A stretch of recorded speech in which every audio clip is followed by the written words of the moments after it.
I woke up at 3 a.m. to a loud sound that resembled a tree falling, glass shattering, and a cupboard crashing in the living room on the first floor. My wife, Margot, was not beside me, and fear gripped my heart, thinking that something terrible had happened to her. Jumping out of bed in my underwear, I dashed down the stairs. The living room was a scene of utter chaos. My naked wife was trying to lift a closet, which was pinning down a bloodied naked man beneath it. Broken vases, worth around $30,000, lay shattered nearby. Through the gaping hole in the wall, branches from the tree in our backyard poked through, and the glass door leading to the backyard was completely destroyed. I stood there dumbfounded for about 6 seconds, unable to comprehend what was happening. Should I be more shocked by the naked man under the closet with my naked wife? Or the fact that my new $430,000 house now had no wall and all the furniture was in ruins? A lot of people have already wondered what happened and how it happened. But to come up with a logical explanation, I have to give you a little background. I'll use fictitious names to maintain confidentiality. So my name is Johnny, my wife is Margot, and our neighbor is Carl.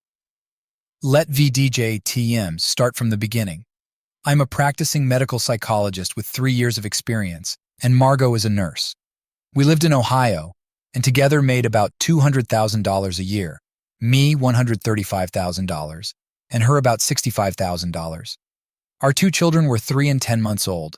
I had a unique job opportunity in Oregon. An old coworker of mine moved there and approached me with an offer.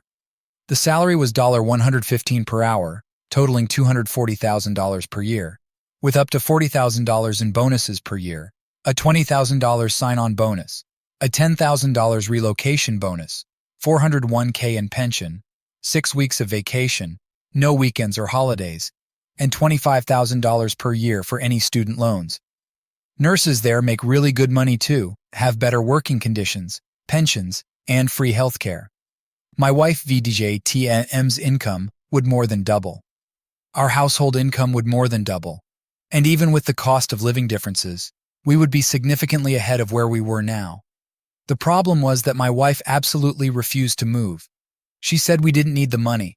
Her home was here with all our friends and family. She didn't want to move across the country and start over.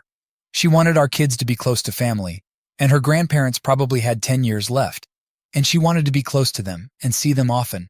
She saw them almost every day. Although I understood where she was coming from, moving would allow us to retire decades earlier, set up our children's future, have more time with our children, take more vacations, create memories, and be able to fly often to see family. The pros were countless, but she still refused and said she wouldn't be moving anywhere at all. At that moment, I thought that was the only reason, but the truth was deeply hidden, and I couldn't even imagine it. To make a long story short, I would have kept on freezing with my colleague's offer, if not for one call from my father-in-law, Margot's father. He invited me to a barbecue at 7 p.m. just to sit together, and I agreed. It was my day off, and Margot was busy until night due to the pandemic, so she couldn't come, thank God. Anyway, I arrived, was greeted, and we quietly sat drinking beer. The conversation turned to my plans to move. Margot's father appreciated the offer and supported us, but didn't understand why Margot didn't agree. We decided he would try to persuade her. Surprisingly, he soon succeeded, and I was fully preparing for the move and my new job. The first time, and because my budget was only $60,000, of which $5,500 went to transporting all our property, we had to rent a small 2-room apartment on the outskirts of the city.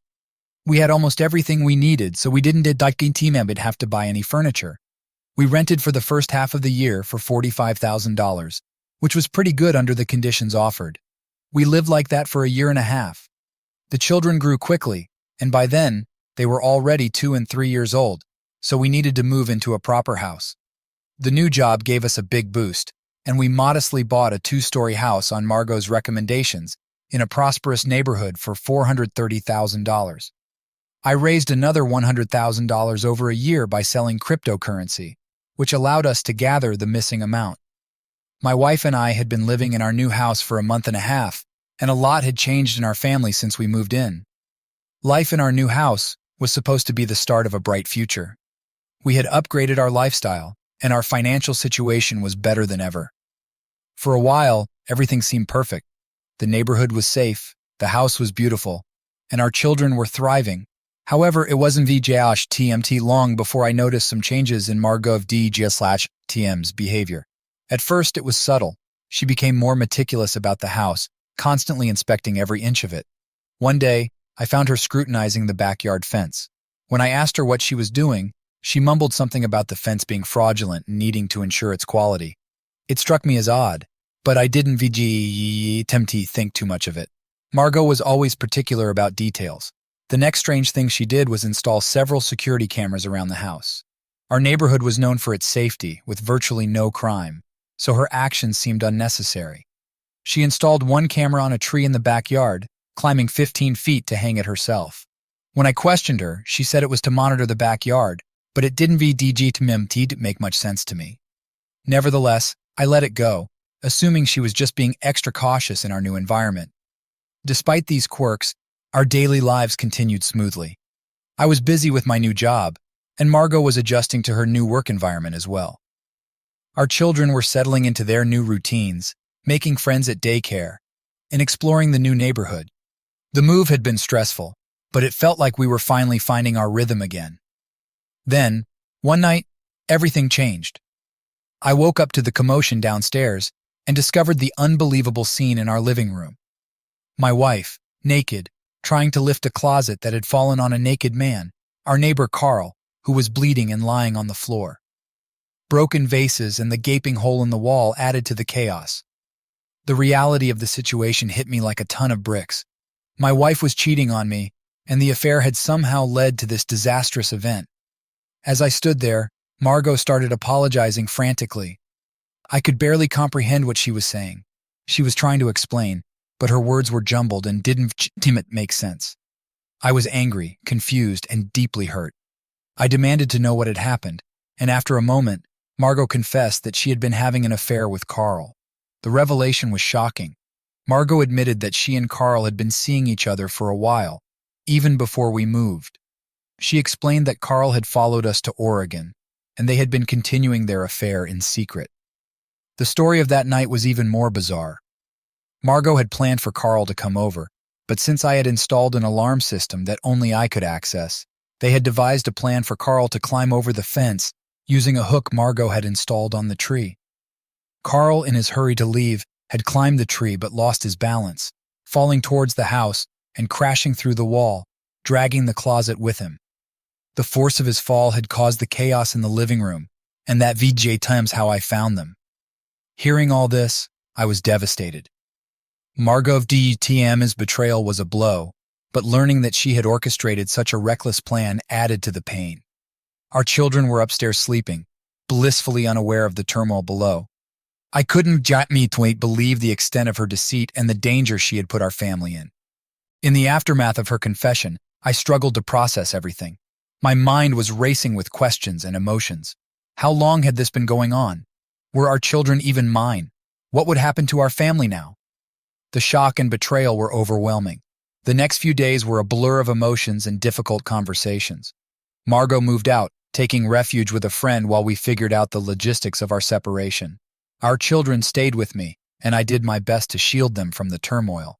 They were too young to understand the full extent of what was happening, but they could sense the tension and confusion in the house. I contacted a lawyer to discuss my options and began the process of filing for divorce. It was a painful decision, but I knew it was the right one. The trust between Margot and me had been shattered, and I couldn't see a way to rebuild it. I also reached out to a therapist to help me navigate the emotional roller coaster I was experiencing. I needed to stay strong for my children, and I knew I couldn't do it alone. As for Carl, I called the police and explained the situation. He was taken to the hospital with a broken leg and several cuts and bruises. The incident was a scandal in our neighborhood, and people were shocked when they heard the full story. Carl DJTM's actions and the resulting chaos were the talk of the town for weeks. He faced legal repercussions for his role in the incident, and his reputation was tarnished. Despite the emotional turmoil, I tried to maintain a sense of normalcy for my children. I continued to go to work, keeping up with my responsibilities as best as I could. My colleagues were supportive, offering their sympathy and assistance whenever I needed it. The routine of work provided a welcome distraction from the chaos at home. Margot and I worked out a temporary custody arrangement while we sorted out the details of our divorce. She was allowed supervised visits with the children, and I made sure they spent time with her regularly. Despite everything that had happened, I knew it was important for them to maintain a relationship with their mother. During this time, I also had to deal with the damage to our house.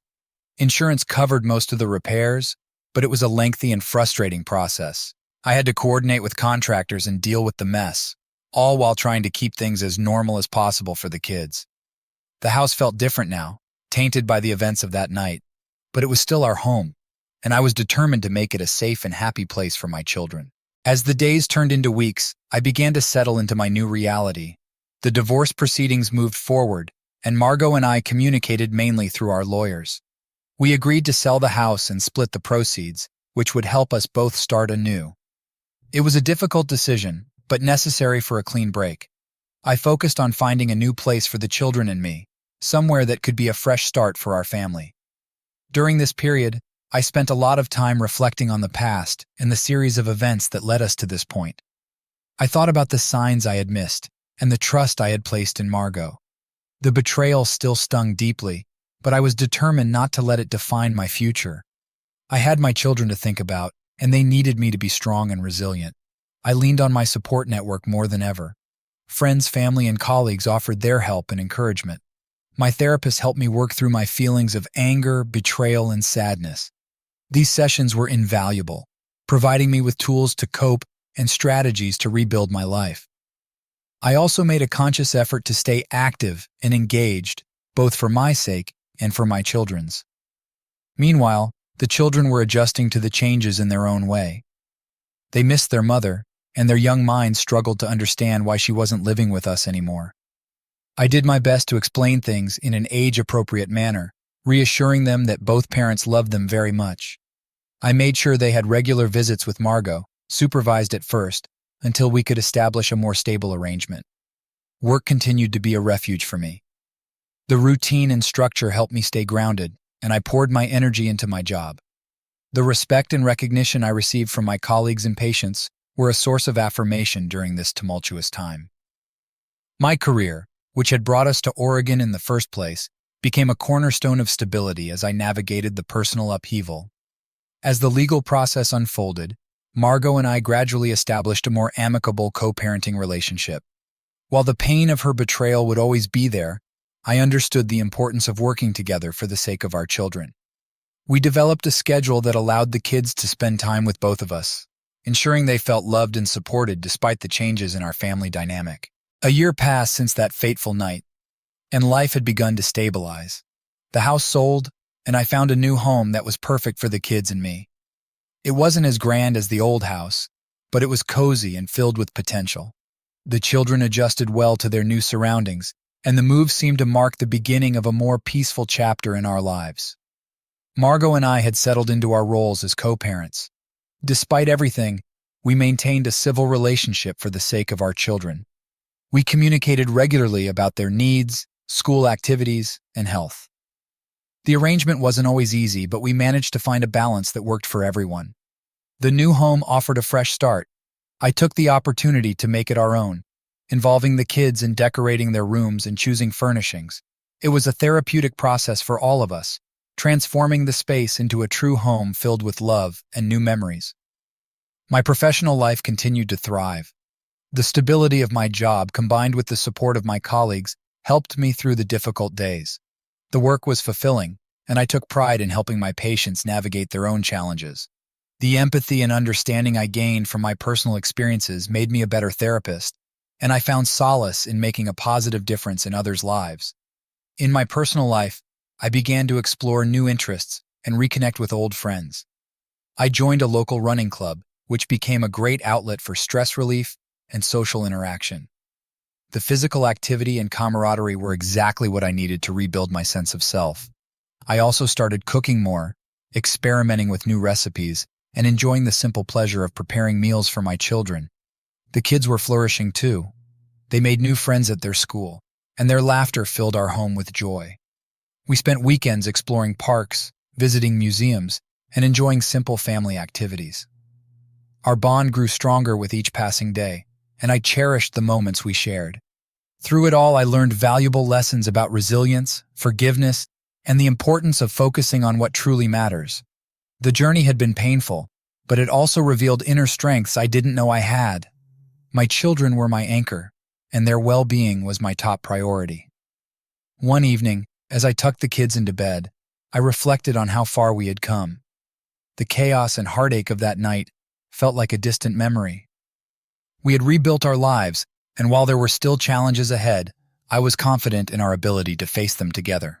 Recently, I realized that life, like a good comedy plot, is full of unexpected twists. It seems that fate decided to play a big joke on me when I faced divorce. It was a blow that I didn't expect, and it caused a lot of pain and suffering. But I decided not to let it destroy me. Instead, I chose to use it as an opportunity for personal growth and development.